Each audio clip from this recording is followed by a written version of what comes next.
ओम शांति। 6 नवंबर 2023 के बाबा के महावाक्य।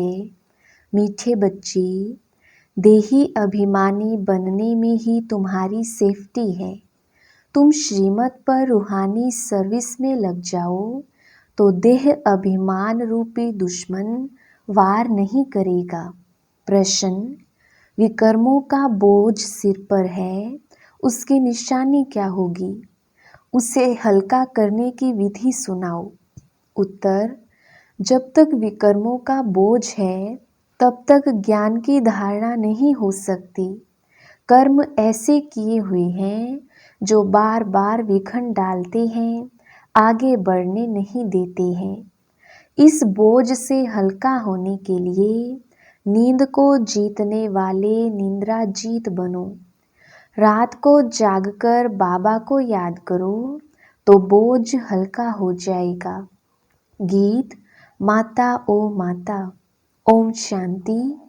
यह हुई जगत अम्बा की महिमा, क्योंकि यह है नई रचना। एकदम नई रचना तो होती नहीं है, पुरानी से नई होती है। मृत्युलोक से अमरलोक जाना है। यह जैसे जीने और मरने का सवाल है, या तो मृत्युलोक में मरकर खत्म होना है, या तो जीते जी मरकर अमरलोक में चलना है। जगत की माँ माना जगत को रचने वाली। यह जरूर है बाप स्वर्ग का रचयिता है, रचना रचते हैं ब्रह्मा द्वारा। बाप कहते हैं मैं सूर्यवंशी चंद्रवंशी राजधानी स्थापन करता हूँ, आना है संगम पर। कहते भी हैं कल्प के संगम युगे, हर संगम युगे आता हूँ। क्लियर समझानी है, सिर्फ मनुष्यों ने भूल कर नाम बदली कर दिया है। सर्वव्यापी का ज्ञान जो सुनाते हैं उसमें पूछना पड़ता है यह किसने कहा, कब कहा, कहाँ लिखा हुआ है। अच्छा, गीता का भगवान कौन है जो ऐसे कहते हैं? श्री कृष्ण तो देहधारी है, वह तो सर्वव्यापी हो नहीं सकता। श्री कृष्ण का नाम बदल जाए तो बात आ जाती है बाप पर। बाप को तो वर्षा देना है। कहते हैं मैं राजयोग सिखाता हूँ, सूर्यवंशी चंद्रवंशी का वर्षा देनी। नहीं तो 21 जन्म का वर्षा उन्हें किसने दिया? लिखा हुआ भी है ब्रह्मा मुख से ब्राह्मण रचे। फिर ब्राह्मणों को बैठ नॉलेज सुनाते हैं सृष्टि के आदि मध्य अंत की। तो जो नॉलेज देने वाला है वह जरूर चित्र भी बनाएंगे समझाने लिए। वास्तव में इसमें कोई लिखने पढ़ने की बात नहीं है, परंतु यह सहज कर समझाने लिए चित्र बनाए हुए हैं। इनसे बहुत काम हो सकता है। तो जगत अम्बा की भी महिमा है। शिव शक्ति भी कहा जाता है। शक्ति किससे मिलती है? वर्ल्ड ऑलमाइटी बाप से। वर्ल्ड ऑलमाइटी अथॉरिटी, यह अक्षर भी महिमा में देना पड़े। अथॉरिटी माना जो भी शास्त्रों आदि की नॉलेज है वह सब जानती है। अथॉरिटी है समझाने की। ब्रह्मा के हाथ में शास्त्र भी दिखाते हैं और कहते हैं ब्रह्मा मुख कमल द्वारा सभी वेद शास्त्रों का राज समझाते हैं। तो अथॉरिटी हुई ना। तुम बच्चे को सभी वेद शास्त्रों का राज समझाते हैं। दुनिया नहीं जानती कि धर्म शास्त्र किसको कहा जाता है। कहा भी जाता है 4 धर्म, उनसे भी एक धर्म है मुख्य, यह है फाउंडेशन। बनेन ट्री का मिसाल भी दिया जाता है। इनका फाउंडेशन सड़ गया है, बाकी टाल टालियां खड़ी हैं, यह मिसाल है। दुनिया में झाड़ तो बहुत हैं, सत्युग में भी झाड़ तो होंगे ना। करके जंगल नहीं बगीचे होंगे। काम की चीज़ों लिए जंगल में भी होंगे। लकड़ा आदि तो चाहिए ना। जंगल में भी पशु पंछी बहुत रहते हैं, परंतु वहाँ सब चीज़ें अच्छी फलदायक होती हैं। पशु पंछी भी शोभा हैं, परंतु गंध करने वाले नहीं होंगे। यह पशु पंछी ब्यूटी तो चाहिए ना। सृष्टि ही सतो प्रधान है, तो सब चीज़ें सतो प्रधान होती हैं। बहिष्ठ तो फिर क्या। पहली पहली मुख्य बात है, बाप से वर्षा लेना है। चित्र बनते रहते हैं, उनमें भी लिखना है ब्रह्मा द्वारा स्थापना, विष्णु द्वारा पालना।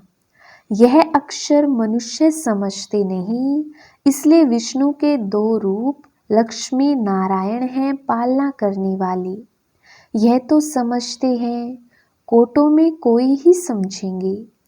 फिर यह लिखा है आश्चर्यवत सुनंती कथंती। नंबरवार पुरुषार्थ अनुसार अपना पद प्राप्त करते हैं। कहाँ न कहाँ यह बातें लिखी हुई हैं। भगवानुवाच अक्षर भी ठीक है। भगवान की बायोग्राफी अगर बिगड़ जाए तो सब शास्त्र खंडन हो जाएं। देखने में आता है बाप दिन प्रतिदिन अच्छी अच्छी पॉइंट्स देते रहते हैं। पहले पहले तो निश्चय कराना है कि भगवान ज्ञान का सागर है, मनुष्य सृष्टि का बीज रूप है। चैतन्य बीज में नॉलेज किसकी होगी? जरूर झाड़ की होगी। तो बाप आकर नॉलेज समझाते हैं ब्रह्मा द्वारा। ब्रह्मा कुमार कुमारियां नाम अच्छा है। प्रजापिता ब्रह्मा के कुमार कुमारियां तो ढेर हैं, इसमें अंधश्रद्धा की कोई बात नहीं। यह तो रचना है ना। मम्मा बाबा अथवा तुम मात पिता सब कहते हैं। जगत अम्बा सरस्वती है ब्रह्मा की बेटी, यह तो प्रैक्टिकल में बीके है। कल्प पहले भी ब्रह्मा द्वारा नई सृष्टि रची थी, अब फिर जरूर ब्रह्मा द्वारा ही रचना होगी। सृष्टि के आदि मध्य अंत का राज बाप ही समझाते हैं, इसलिए इनको नॉलेजफुल कहा जाता। बीज में जरूर पूरे वृक्ष की नॉलेज होगी। उनकी रचना चैतन्य मनुष्य सृष्टि है। बाप राजयोग भी सिखलाते हैं। परम पिता परमात्मा ब्रह्मा द्वारा ब्राह्मणों को बैठ सिखलाते हैं, जो ब्राह्मण फिर देवता बनते हैं। सुनने समय मजा तो सबको बहुत आता है, परंतु देह अभिमान के कारण धारणा नहीं होती। यहाँ से बाहर गए और खल्लास। अनेक प्रकार का देह अभिमान है, इसमें बड़ी मेहनत चाहिए। बाप कहते हैं नींद को जीतने वाले बनो, देह अभिमान छोड़ो, देही अभिमानी बनो। रात को जागकर याद करना है, क्योंकि तुम्हारे सिर पर जन्म जन्मांतर के विकर्मों का बोझा बहुत है, जो तुमको धारणा करने नहीं देते हैं। कर्म ऐसे किए हुए हैं, इस कारण देही अभिमानी नहीं बनते। गपोड़े बहुत मारते हैं। बड़े गपोड़े का चार्ट लिख भेजते हैं कि हम 75% याद में रहते हैं, परंतु बाबा कहते हैं इम्पॉसिबल है।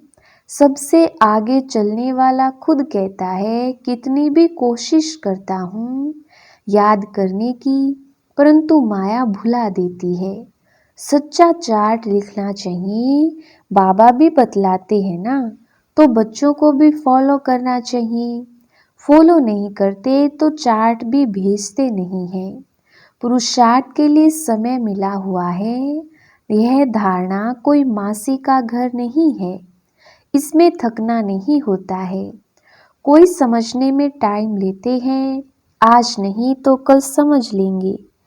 बाबा ने कह दिया कि जो देवी देवता धर्म का होगा और धर्म में कन्वर्ट हो गया होगा तो वह आ जाएगा। एक दिन अफ्रीकन्स आदि की भी कॉन्फ्रेंस होगी। भारत खंड में आते रहेंगे। आगे कभी आते नहीं थे, अभी सभी बड़े बड़े आते रहते हैं। जर्मनी का प्रिंस आदि यह सब कभी बाहर निकलते नहीं थे। नेपाल का जो किंग था उसने कभी रेल नहीं देखी थी। अपनी हद से बाहर कहाँ जाने का हुक्म नहीं था। पोप कभी बाहर नहीं निकला था, अभी आया। आएंगे सब, क्योंकि यह भारत सभी धर्म वालों का बहुत बड़े से बड़ा तीर्थ स्थान है, इसलिए यह एडवर्टाइज जोर से निकलेगी। तुमको सब धर्म वालों को बतलाना है, निमंत्रण देना है। ज्ञान फिर भी वही उठाएंगे जो देवी देवता धर्म वाले कन्वर्ट हो गए हैं। इसमें समझ चाहिए। अगर समझे तो शंख ध्वनि जरूर करे। हम ब्राह्मण हैं ना, हमको गीता ही सुनानी है। बहुत सहज है। बेहद का बाप है स्वर्ग का रचयिता। उनसे वर्षा पाना हमारा हक है। सबका हक है अपने पियर घर में जाने का। मुक्ति जीवन मुक्ति का हक है। जीवन मुक्ति सबको मिलनी है। जीवन बंध से मुक्त हो शांत में जाते हैं, फिर जब आते हैं तो जीवन मुक्त हैं। परंतु सबको सतयुग में तो जीवन मुक्ति नहीं मिलती। सतयुग में जीवन मुक्ति में थे देवी देवता। पीछे जो आते हैं कम सुख कम दुख पाते हैं। यह हिसाब किताब है। सबसे कंगाल भारत ही बना है जो सबसे ऊंच था।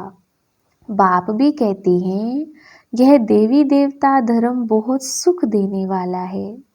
यह बनी बनाई है। सब अपने अपने समय पर अपना अपना पार्ट बजाते हैं। हेवनली गॉड फादर ही हेवन स्थापन करते हैं और कोई कर ना सके।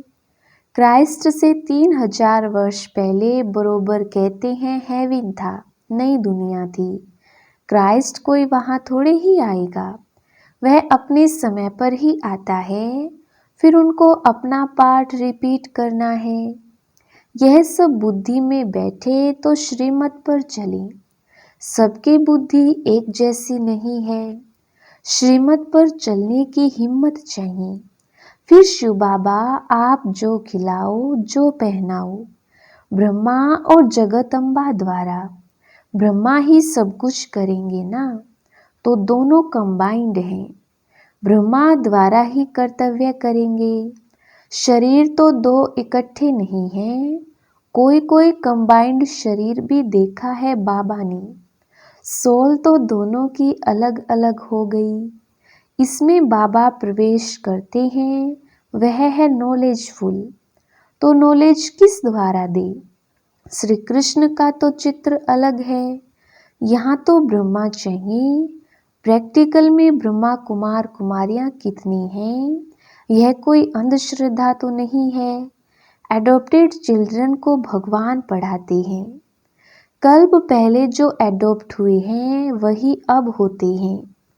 बाहर ऑफिस में तो कोई नहीं कहेंगे हम बीके हैं। यह गुप्त हो गया। शिव बाबा की संतान तो है ही। बाकी रचना नई सृष्टि की रचनी होती है। पुरानी से नया बनाते हैं। आत्मा में खाद पड़ने से पुरानी हो जाती है। सोने में ही खाद पड़ती है तो फिर झूठा हो जाता है। आत्मा झूठी होती है तो शरीर भी झूठा हो जाता है। फिर सच्चा कैसे हो? झूठी चीज को आग में डालते हैं पवित्र करने लिए, तो कितना बड़ा विनाश होता है। यह त्योहार आदि भी सब भारत के हैं। यह किसके और कब के हैं कोई जानते नहीं। नॉलेज बहुत कम उठा सकते हैं। पिछाड़ी में करके राजाई मिली, उससे क्या? बहुत थोड़ा सुख हुआ ना। दुख तो आहिस्ते आहिस्ते शुरू हो जाता। इसलिए अच्छी रीति पुरुषार्थ करना है। कितने नए बच्चे तीखे हो गए हैं। पुराने अटेंशन नहीं देते। देह अभिमान बहुत है। सर्विस करने वाला ही दिल पर चढ़ेगा। कहा जाता है ना, अंदर एक बाहर दूसरा। बाबा अंदर से प्यार अच्छे अच्छे बच्चों को करेंगे। कोई बाहर से अच्छे अंदर से खराब होते हैं। कोई सर्विस नहीं करते, अंधों की लाठी नहीं बनते। अभी मरने जीने का सवाल है। अमरपुरी में ऊंच पद पाना है, मालूम पड़ता है किस किसने कल्प पहले पुरुषार्थ कर ऊंच पद पाया है, वह सब देखने में आता है। जितना जितना देही अभिमानी बनेंगे उतना सेफ्टी में चलते रहेंगे। देह अभिमान हरा देता है। बाप तो कहेंगे श्रीमत पर जितना रूहानी सर्विस में चल सको उतना अच्छा है। सबको बाबा समझाते हैं, चित्रों पर समझाना बहुत सहज है। ब्रह्मा कुमार कुमारियां तो सब हैं, वह शिव बाबा है बड़ा बाबा। फिर नई सृष्टि रचते हैं, गाते भी हैं मनुष्य से देवता। सिख धर्म वाले भी उस भगवान की महिमा करते। गुरु नानक के अक्षर बहुत अच्छे हैं, जब साहिब को तो सुख मिलेगा। यह है तंत्र, सच्चे साहिब को याद करेंगे तो सुख पाएंगे, अर्थात वर्षा मिलेगा। मानते तो हैं एक ओंकार, आत्मा को कोई काल नहीं खा सकता। आत्मा मैली होती, बाकी विनाश नहीं होती, इसलिए अकाल मूरत कहते हैं। बाप समझाते हैं मैं अकाल मूरत हूँ, तो आत्माएं भी अविनाशी हैं। हाँ, बाकी पुनर्जन्म में आती हैं। हम एक रस हैं, साफ बतलाते हैं मैं ज्ञान का सागर हूँ, रूप बसंत भी हूँ। तो यह बातें समझकर समझानी है। अंधों की लाठी बनना है, जयदान देना है। फिर कभी अकाले मृत्यु नहीं होगा, तुम काल पर विजय पाते हो। अच्छा, मीठे मीठे सिकिलधे बच्चों प्रति मात पिता बाप दादा का याद प्यार और गुड मॉर्निंग। रूहानी बाप की रूहानी बच्चों को नमस्ते। हम रूहानी बच्चों की रूहानी बाप दादा को याद प्यार गुड मॉर्निंग और नमस्ते जी। धारणा के लिए मुख्य सार। पहला पॉइंट, श्रीमत पर रूहानी सर्विस करनी है, अंधों की लाठी बनना है, शंख ध्वनि जरूर करनी है। दूसरा पॉइंट, देही अभिमानी बनने के लिए याद का चार्ट रखना है, रात को जागकर खास याद करना है, याद में थकना नहीं है। वरदान, सदा अपनी श्रेष्ठ शान में रहे, परेशानियों को मिटाने वाले मास्टर सर्वशक्तिमान भव। विस्तार, सदा यह वरदान स्मृति में रहे कि हम अपनी श्रेष्ठ शान में रहने वाले, औरों की भी परेशानी को मिटाने वाले मास्टर सर्वशक्तिमान हैं, कमज़ोर नहीं, श्रेष्ठ शान के तखत नशीन हैं। जो अकाल तखत नशीन, बाप के दिल तखत नशीन, श्रेष्ठ शान में रहने वाले हैं, वे स्वप्न में भी कभी परेशान नहीं हो सकते। कोई कितना भी परेशान करे, लेकिन अपनी श्रेष्ठ शान में ही रहते हैं। स्लोगन, सदा अपने स्वमान में रहो तो सर्व का मान मिलता रहेगा। अच्छा, ओम शांति।